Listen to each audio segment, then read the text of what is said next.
juu. Gari hizi songa kama haina mafuta.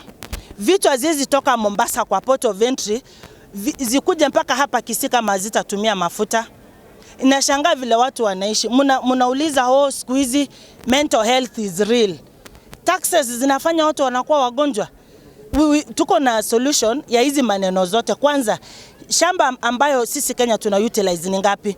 Mtu aliandika kwamba African soil can feed the whole world. That is the whole world.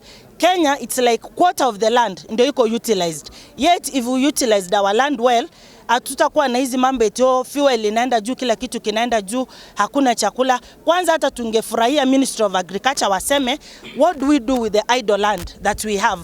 When we have food sufficient, hata ukitax mtu kifanya kila kitu, hakuna mtu atalalamika. Lakini mtu wako njaa, mnamwekea bei ya kila kitu inaenda juu, serikali ndio inafanya watu wanakuwa wagonjwa na wanapata shida, hata your mental health inaenda juu.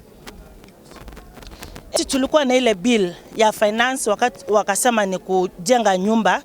Hadi wa leo kitu mimi kama women rep sijaiulizwa, sijaielewa. Kuna mama alikuwa na retirement yake ilikuwa August na alikatwa July.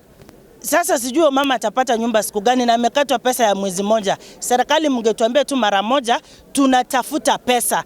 Tusidanganye tu una contribute kuja kupata nyumba. That was a very wrong strategy. Hata hii mnapanga ya kukata NHIF. What informs that? Mnapata kweli maoni kutoka kwa wananchi. Watu wanaumia. Yes, they tax them on everything.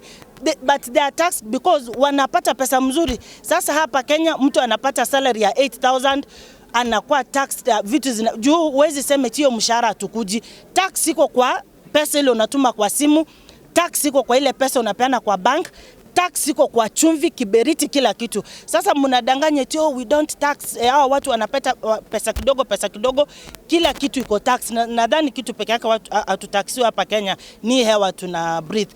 Ingekuwa inaweza kuwa tax, I'm telling you, ndio wangekujia next. Asante. Kwa juu tena juu zaidi. Ongeza kwa mafuta, chakula ndio hiyo, kila kitu. Sasa kimekuwa juu na hii imesababisha mzozo katika nyumba. Hali wananchi wanaishi. Baba na mke.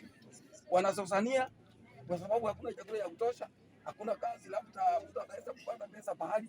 Na hiyo mzozo ukiendelea unakuta watu wanajinyonga, watu wanakosana, watu wanaua. Ni kwa sababu ya maisha ni kwa. Ndio tunaomba serikali ikiwezekana